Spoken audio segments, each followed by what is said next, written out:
Salut à tous et à toutes, c'est Stéphane de SRC Bois, bienvenue dans mon atelier. Alors aujourd'hui une vidéo de présentation de matériel, matériel que j'ai acheté sur internet, d'ailleurs j'essaierai de vous mettre dans la description où est-ce que j'ai acheté cette machine. Cette machine en fait va me servir pour découper tout ce qui est barre métallique, parce que ça fait quelques mois que je me suis aussi passionné pour le travail du métal, en plus du travail du bois, et j'aime surtout associer en fait les deux matières, parce que je trouve ça sympa comme design au niveau bois et métal pour les meubles. Donc cette machine, en fait, c'est une machine de la marque Evolution. Je précise, la marque ne m'a rien demandé par rapport à cette machine. C'est quelque chose que j'ai acheté sur Internet. Elle ne m'a pas demandé que je fasse cette vidéo. J'ai vraiment pris la décision de faire moi-même cette vidéo pour vous montrer un petit peu comment est la machine. Donc la machine, c'est une scie radiale de référence R210 SMS+. Donc elle me servira pour faire tout ce qui est débit métallique. Elle coupe aussi le bois, mais en fait, je ne m'en servirai pas pour le bois, je vais vraiment m'en servir pour le métal. Parce que pour le bois, j'ai ma scie 2 volts que vous voyez là derrière, avec laquelle j'ai l'habitude de travailler. Je déballe cette machine, je monte cette machine et puis on se retrouve juste après pour que je vous donne un petit peu mes premières impressions par rapport à la machine elle-même. Allez, c'est parti!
Et bien voilà, le montage est terminé. Alors rien de compliqué sur le montage en lui-même. Il faut juste faire attention de ne pas monter à l'envers la poignée que vous voyez là, ici, là, parce que c'est ce que j'avais fait la première fois où j'ai commencé le montage. Mais en fait, vous pouvez rectifier le tir assez rapidement, c'est-à-dire que vous pouvez de nouveau retirer la tête en appuyant ici et ici. En fait, de chaque côté, vous avez un petit loquet qui permet de retirer la tête à nouveau et puis inverser la poignée pour la mettre dans le bon sens. Ici, vous avez une petite molette qui permet de bloquer la course de la machine. Au niveau caractéristique pur de la machine, alors elle fait 1500 watts de puissance. Vous pouvez couper lorsque la tête est inclinée à 90 degrés jusqu'à 230 mm dans ce sens et 65 mm en hauteur.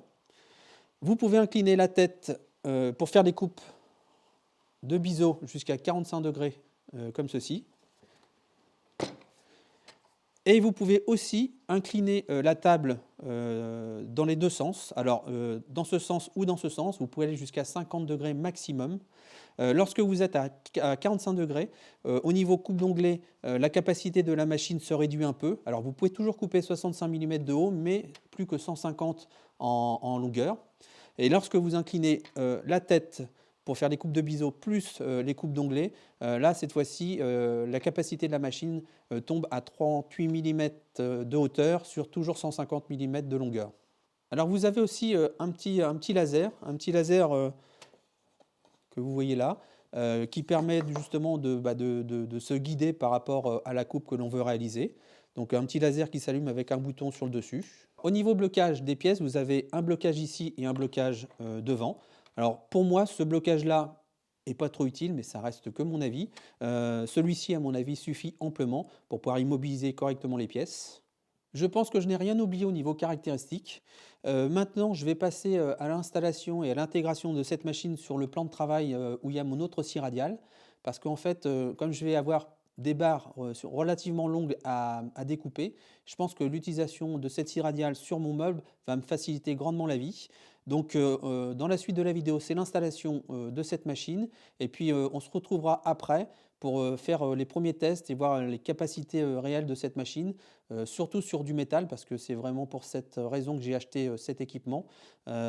Écoutez, on passe à l'installation et à l'intégration de cette machine sur mon plan de travail. Allez, c'est parti.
L'installation de la machine est terminée.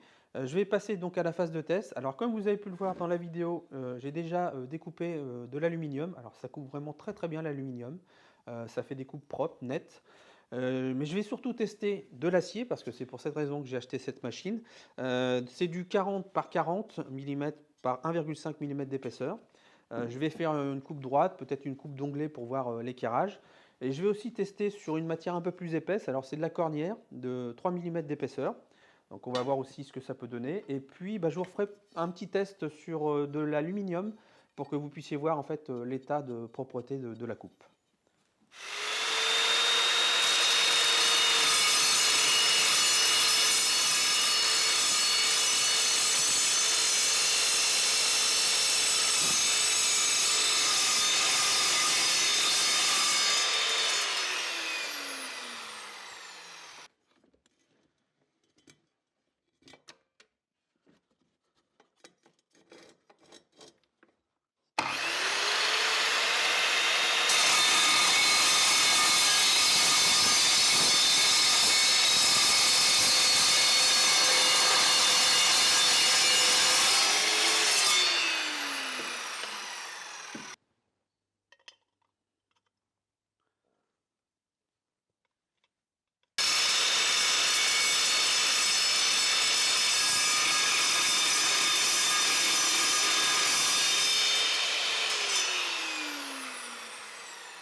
Et bien voilà, la phase de test est terminée. Je suis vraiment satisfait de la découpe sur de l'acier. C'est vraiment très très propre. Il y a quelques petites bavures, mais rien de méchant.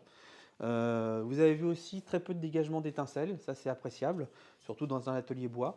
Donc cette machine découpe aussi l'aluminium, le bois, l'acier, le PVC, un peu tout type de matériaux, parce que c'est une lame multimatériaux. Alors je ne sais pas la durée de vie de la lame en question. En tout cas, tout ce que je sais, c'est que ça ne sert absolument à rien de forcer pour pouvoir couper. Il faut laisser descendre la lame progressivement dans la matière. Les premiers tests donc, vraiment sont concluants. Dans les semaines qui viennent, je vais avoir certainement quelques projets à réaliser bois et métal. J'essaierai de vous faire un retour de l'utilisation sur quelques semaines. Si la vidéo vous a plu, n'hésitez pas à partager, n'hésitez pas à liker, ça me fera plaisir et ça me motivera pour les prochaines vidéos. Pour ceux et celles qui ne seraient pas encore abonnés, n'hésitez pas à vous abonner et activer la petite cloche de notification pour ne pas rater les prochaines vidéos. En tout cas, merci beaucoup d'avoir visionné, merci pour vos encouragements et votre soutien. Je vous souhaite à tous et à toutes une très bonne semaine et faites de beaux projets et de beaux copeaux dans vos ateliers.